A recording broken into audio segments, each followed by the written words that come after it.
face à Hugo Gros.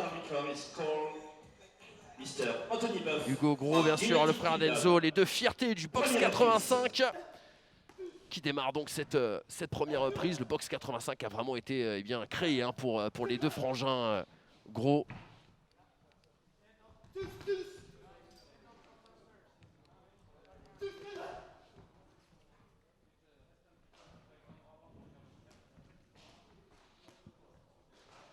On a l'impression là visuellement qu'Hugo Gros en tout cas peut avoir un petit avantage sur son allonge, en tout cas s'il arrive à trouver la bonne distance.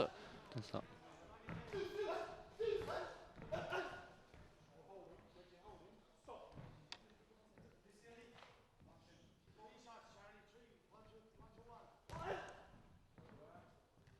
On sait que Enzo Gros veut devenir entraîneur après sa carrière amateur ou s'il n'a pas de carrière professionnelle. Hugo, lui, c'est un petit peu plus, il aimerait se diriger par la kinésithérapie. Mais bon, leur rêve à tous les deux, c'est forcément de vivre une Olympiade ensemble, hein, des Jeux Olympiques en tout cas, entre frangins. Ils étaient tous les deux, bien sûr, qualifiés pour les finales des championnats de France du côté de Levallois en début d'année.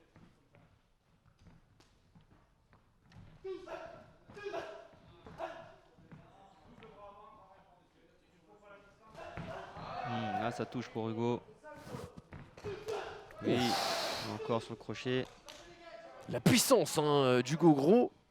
C'est vrai qu'on parle beaucoup des deux frères, mais ils n'ont pas tout à fait les mêmes caractéristiques tous les deux. Hugo, un garçon très puissant. Enzo, peut-être un petit peu plus technique si on devait les comparer. Hein. C'est ça.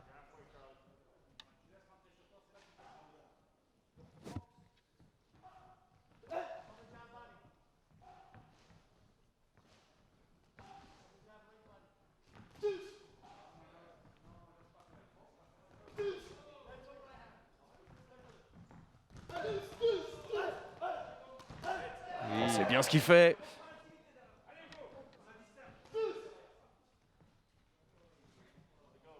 Charles-Joseph Chi, bien sûr. C'est Miguel Rios hein, qui l'a repéré à San Francisco dans la célèbre salle Fire in the Ring. C'était alors un gamin, mais tout de suite, il a décelé en lui un énorme QI box, racontait-il. Il devait passer pro, Chi. Il avait de nombreuses sollicitations, mais le Covid est venu retarder un petit peu tout ça. Et Team USA est persuadé qu'il peut ramener au moins une médaille de Tokyo. Ça l'a donc poussé à rester une année de plus en amateur. Pour ce fan des San Francisco 49ers, capable, m'a-t-on dit, de manger des cheeseburgers au petit déjeuner. C'est une vraie info, Elias. Hein. J'en ai pas vu ce matin au petit-déj, mais... J'espère pas. J'espère pas. Ouais, c'est space, c'est space. Écoutez, s'il arrive à gérer son régime oui, en c'est forme ça, comme ça, c'est ouais. son problème. Les belles esquives là, c'était bien fait. Mais attention, Hugo à pas trop se pencher vers l'avant, déjà qu'il est plus grand. Qui garde son allonge justement. Pour l'instant, il a bien géré ce premier round. Ouais, belle impression en effet. Il était plus précis. Très belle impression de Hugo Gros sur cette première reprise. Qui reste debout, tiens, à la pose, deux attitudes très tranchées, très marquées.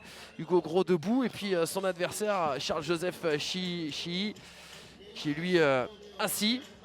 Vous aviez une préférence, vous, Elias Oh, moi, j'avais tendance à rester debout aussi parce que le fait de s'asseoir sur le tabouret, ça me cassait un peu les jambes.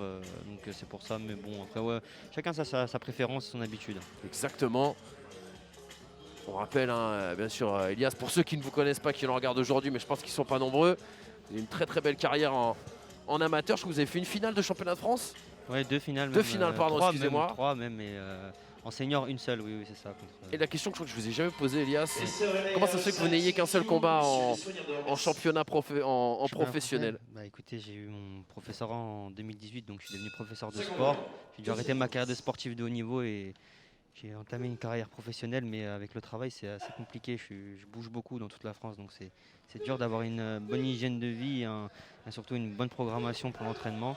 Et puis bon, il y a différentes choses qui sont arrivées avec, entre autres, le coronavirus. Donc c'est beaucoup plus compliqué de s'investir dans un projet comme ça quand on a déjà le travail à côté. Mais vous redonnez à la boxe ce qu'elle vous a apporté, et ça, on peut le dire, en France, on est très content en tout cas de vous avoir parmi les personnes encadrantes. Ça, et puis de vous avoir aussi sur Sport Mag. Ouais, c'est clair, non, c'est bien. J'ai la chance de faire un métier qui me plaît et de rester dans le milieu de la boxe aussi. C'est pour ça que j'ai arrêté, mais je reste quand même dans ce milieu-là, avec le haut niveau, avec bon, voilà. aujourd'hui avec vous, mais c'est important. Bon, vous nous dites si vous faites le comeback, hein, Elias, hein. On veut être là. Vous serez invité. On mettra un micro sur le ring pour lui. Allez, rentre dans le vif du sujet. 2 minutes encore dans cette deuxième reprise entre Hugo Gros pardon, et Charles Chi.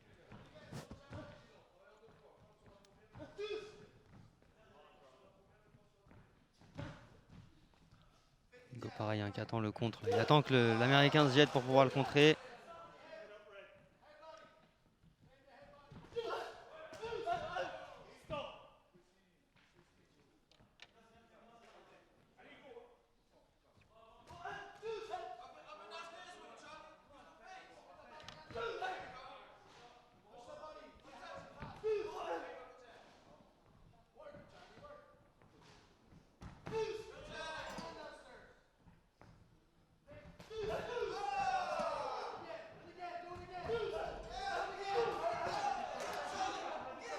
Et toujours les Américains qui essayent d'influencer les juges, même quand ça ne touche pas, on va dire, pour Charles Chi.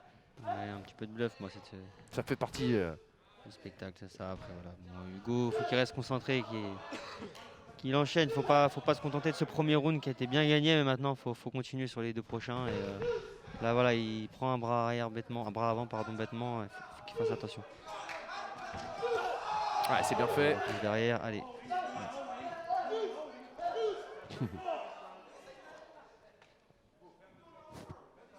Il faut qu'Hugo il gère ses nerfs là, il reste lucide.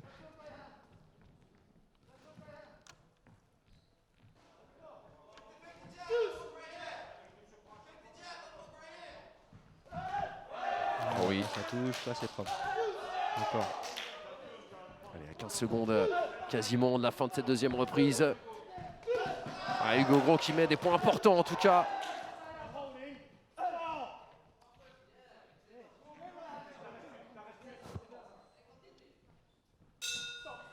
Et la fin de cette deuxième reprise. Est-ce que Hugo Gros pourrait s'offrir une revanche demain contre Lounès Amraoui? C'était la finale des championnats de France amateurs, on l'a dit, à Levallois en début d'année.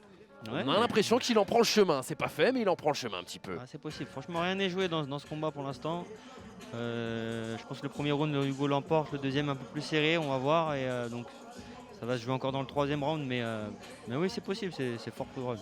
J'espère surtout pour lui. Oh oui, en effet, franchement, il le mériterait. Et puis surtout, c'est une belle entrée en matière pour Hugo Gros. On l'a dit, hein, entrée en demi-finale dans ce tournoi Alexis Vastine. Il a l'air bien dans sa boxe. En tout cas, il nous a montré de belles choses sur les 2 premières reprises. Il a 3 minutes encore bien, pour confirmer cette impression auprès des juges. Ouais, c'est ça, faut vraiment qu'Hugo reste focus, s'énerve pas et reste concentré. Franchement, ça va le faire, ça va le faire. Pas rentrer dans ce jeu d'accrochage, s'énerver et dépenser de l'énergie inutilement. Troisième et dernière reprise.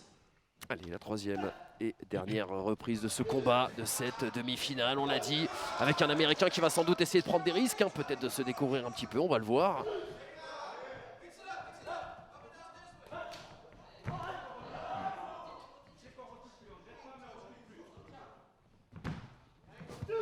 On entend son entraîneur Julien de Santa Barbara lui dire de ne plus reculer, de garder vraiment son du ring et de le faire reculer, montrer que c'est lui le patron pour influencer les juges sur ce dernier round. Ah ouais, parce que l'impression, elle compte, hein, forcément. Exactement. Dans la note qui sera rendue par les juges à l'issue de ce combat, à l'issue de cette troisième reprise. Même si pour le moment, on a la sensation à nouveau, hein, que Hugo Gros s'ouvre, hein, sur ce ring, en tout cas dans les déplacements, dans l'occupation entre guillemets du terrain.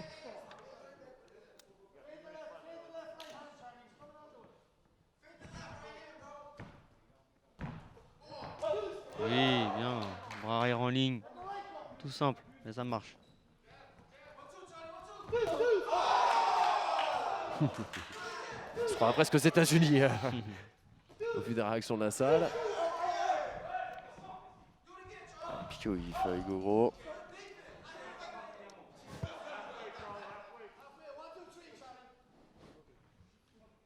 On a vu le camp américain qui demande bien sûr d'enchaîner. 1, 2, 3 coups.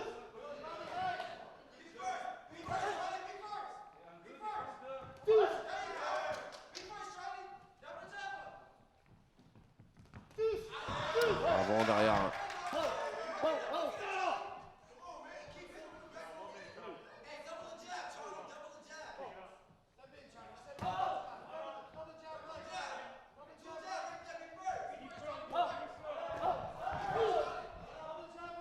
Fait mal son bras avant, Hugo Gros. Fait mal à son adversaire. Il y a un gros travail de bras avant des deux côtés.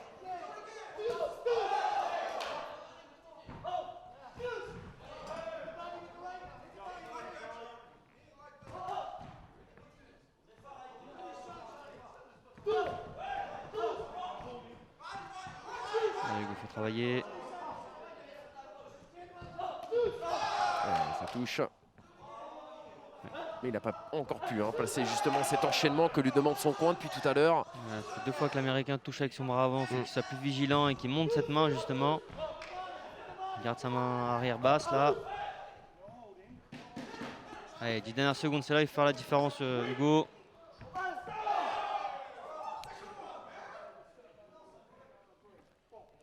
Allez, il faut tenir pour Hugo Gros. Et c'en est terminé bien sûr de ce combat. Il a levé le bras Hugo Gros. Peut-être une petite intuition, peut-être pour mettre aussi également la pression un peu sur les juges. Ça fait partie du vice aussi également que doivent avoir ces boxeurs. Et la décision, on va la voir dans quelques instants. On aurait tendance à penser, peut-être parce qu'on est français, qu'Hugo Gros a un petit avantage sur ce combat, mais ce n'est pas à nous de nous exprimer, mais bien aux juges tout autour de ce ring aujourd'hui pour donner leur avis. C'est ça, c'est un combat assez serré. Bon, Hugo prend la première, la deuxième, troisième un peu plus serrée. Ça reste de se jouer à pas grand chose. On espère que Hugo va remporter ce combat. Allez, qui pour retrouver Lounès Amraoui? Ce sera Hugo Gros et ça sera surtout une revanche de la finale des championnats de France amateurs qui se disputaient à Levallois. Oh, on a hâte d'être à demain. On a hâte vraiment d'être à demain, Elias. C'est ça, une belle revanche en perspective.